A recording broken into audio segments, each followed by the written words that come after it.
это недопустимые вещи. Вот в частности, один из них является Руслан Бузуртанов, который, значит, практически в каждой своей передаче считает необходимым сказать что-то плохое о чеченцах.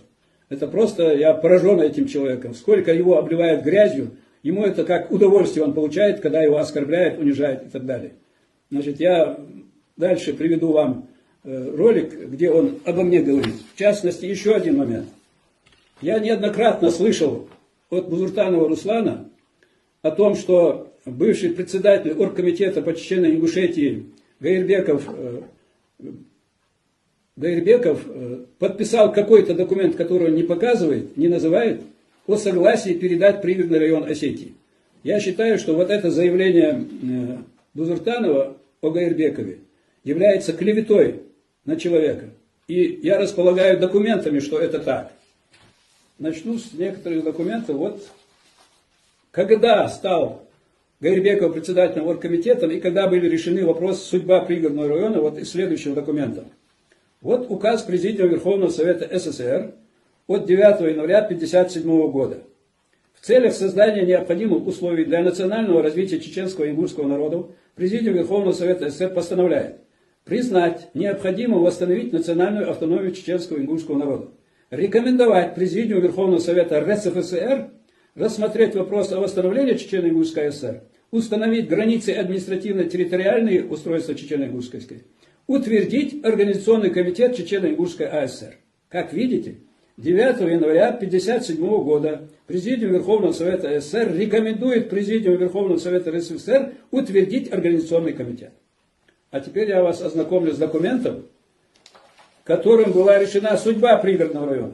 Под этим документом стоят подписи Микояна, Ворошилова, Маленкова, Брежнева, Беляева. Дата его издания 22 декабря 1956 года.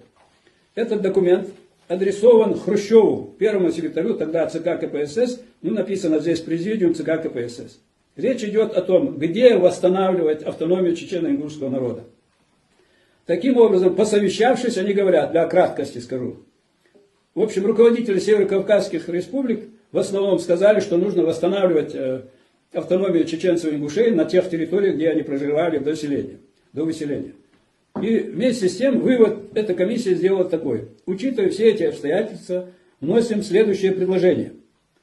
Восстановить Чечено-Ингушскую АСР в основном в прежних границах, передав ей районы, отошедшие в 1944 году Грозненской области, Дагестанской АСР, Северо-Осетинской АСР и Грузинской ССР, за исключением пригородного района Северо-Осетинской АСР.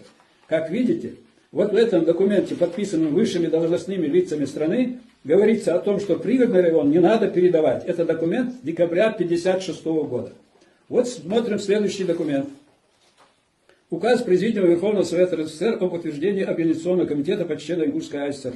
Утвердить Организационный комитет по Чечено-Ингушской АСР в составе председателя Организационного комитета товарищ Гаирбеков, первый заместитель председателя Организационного комитета товарищ Слюсарев и далее члены Организационного комитета. Возложить на Организационный комитет руководство хозяйственным и культурным строительством на территории Чечено-Ингушской АСР впредь до выбора Верховного Совета СССР.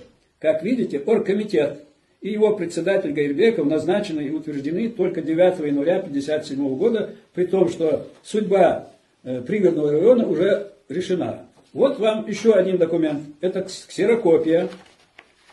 Обращение председателю Президиума Верховного Совета РСФСР Тарасу, председателю Совета Министров РСФСР Яснову. Обращается к ним председатель Президиума Верховного Совета Северо-Осетинской АСР Занагов, председатель Совета Министров Северо-Осетинской АСР Зангиев. Тут со штампом входящий и так далее, это документ, ксерокопия официального государственного документа.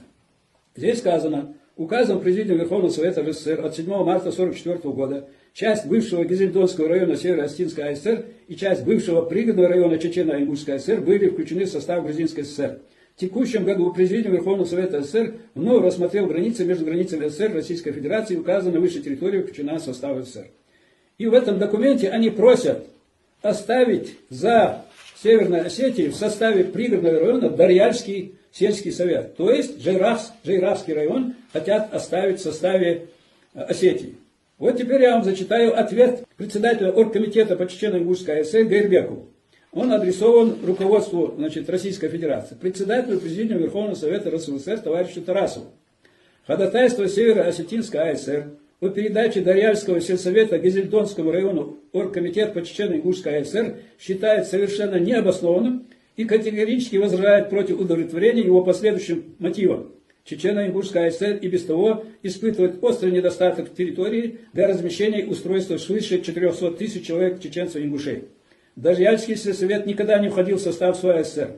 Указом Президиума Верховного Совета РСФСР от 9 января 1957 года пригородный район оставлен в составе своей АСР не в бывших, а в существующих границах. Обеспечение территориальной и экономической связи этого сельсовета с ЧСР входит в компетенцию оргкомитета, который и решит этот вопрос. Председатель оргкомитета Гайрбеков 9 февраля 1957 года. Ровно через месяц после того, как он был назначен председателем оргкомитета, он отвечает на требования осетинского руководства и пишет председателю Президиума Верховного Совета РСФСР, вот это письмо, это копия с подлинника. Вот таким образом действовал товарищ. Ну, я не знаю, может это и вахи тоже, да, замутили вот это, все же повсюду распространено это.